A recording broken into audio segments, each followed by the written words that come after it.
Good evening, everybody. It is I and Dilbs on this Christmas Eve. You are, okay, hold on. Don't mind the leopard-skinned, zebra-skinned blanket. It's okay. Here in my house on this Christmas Eve, hanging out. I wanted to bring everyone something a little bit special tonight.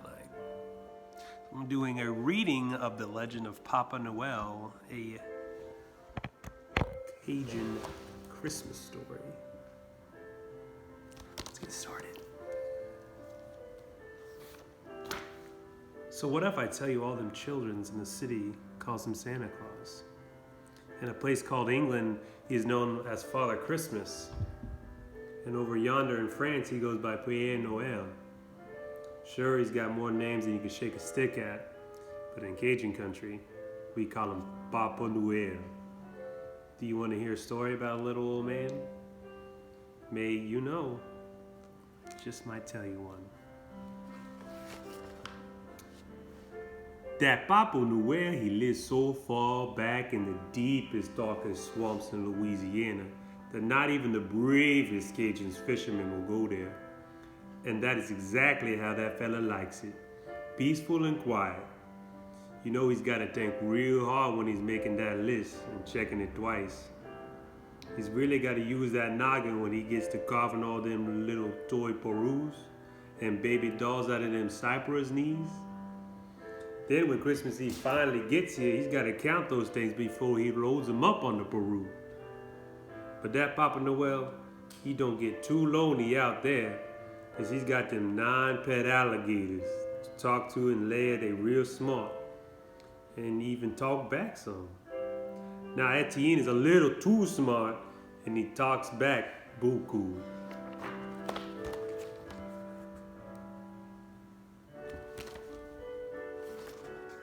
So Papa Noel, he spends all year long making them toys for them good little Cajun boys and girls. And on Christmas Eve, he goes right down that Mississippi River to deliver them.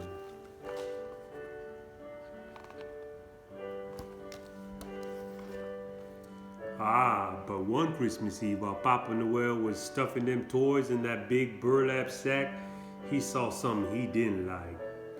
Masnon, just look at that fog rolling in. It's thicker than gravy and rice, he said as he threw that bag on his parole.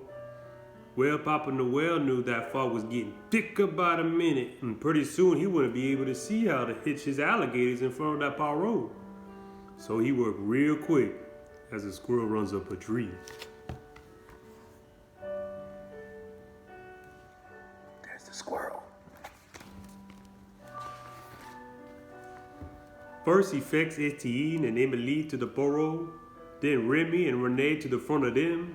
Next he tied Alacé and Alphonse, then Francais and Fabien, and leading them was Nicolette.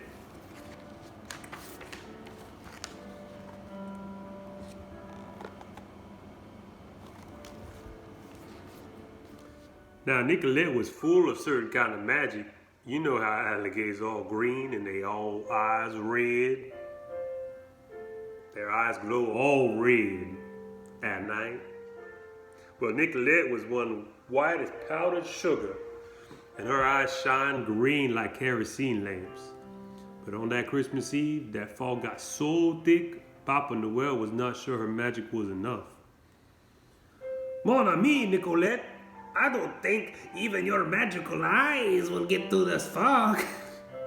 But we must try. Mas petits away sur toys. Papa Noel shouted as they began the trip down that foggy river.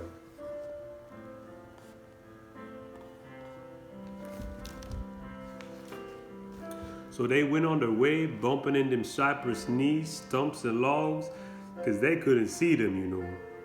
Them poor little gator belly in that parole was getting all scraped up. But they kept on going cause they knew them children would be crying all over the place if they didn't deliver them sack of goodies.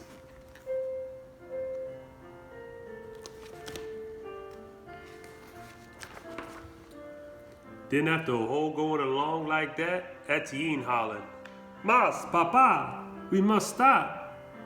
Do the sweet. I know my hide is tough, yeah, but my belly is hurting, and I can't go on like this.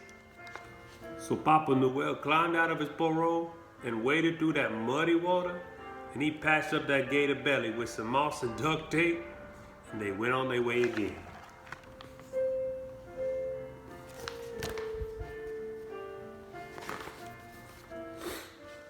Oh, they tried to weave in and out of them stumps and logs.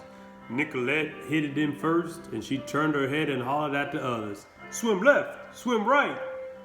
That way they missed a lot of them bruises, yeah, but poor Nicolette was getting pretty scraped up. And it was taking so long to go just a little ways. Well, that Etienne hollered, We won't never make it. This night is half over and we just got to one house yet. But just then they rounded the bend and they saw something over yonder that was glowing like gold. What's that? Etienne hollered. Well, they couldn't see what was causing the strange light, but pretty soon they make their way down that river just fine. That light shined right down on that muddy water and made it sparkle like it had some diamonds in it. Then quicker than neutral rat run from a gator, they had made it to that spot.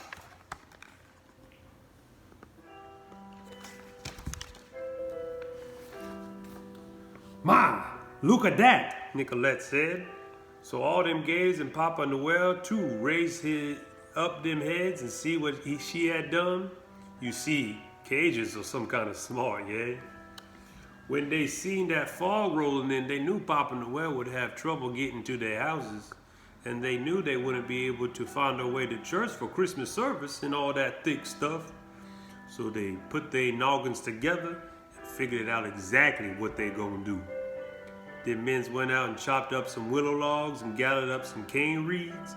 They worked buku hours stacking that wood up, and by the time they finished, there was a string of bonfires along that levee. Then them men's all got home, put on their Sunday clothes, and headed off to church with them bonfires lighting the way.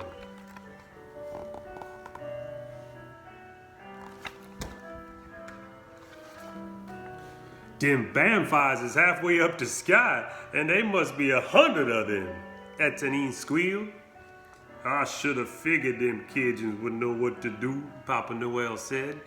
Now we gotta see them houses with no problem. But enough of this talk. We got some kind of work to do, yeah?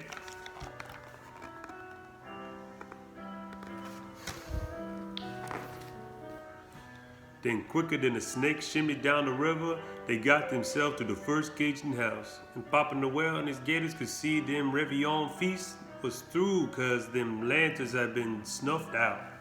So they started delivering all them toys to the good little Cajun boys and girls.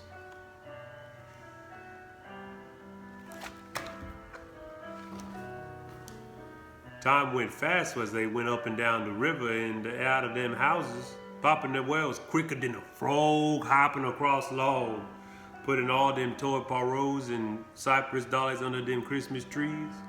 But he slowed down just long enough at each house that he could have a couple of tagatos and some of them eggnog them Cajun children left for him. And he read all them letters they wrote too.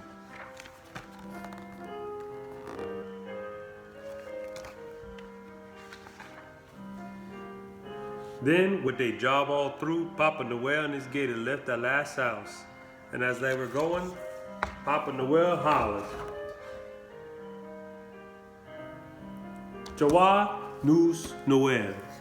To all and to all a good night.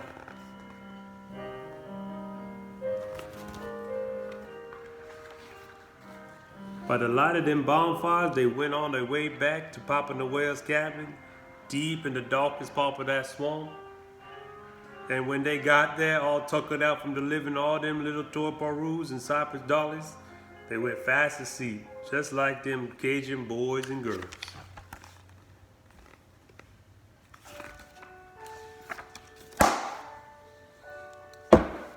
And there you have it.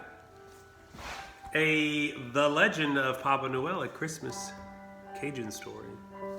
Thank you for joining me this evening, Wilbur. What do you have to say? The enthusiasm is ridiculous. Merry Christmas, everyone. Have a good night.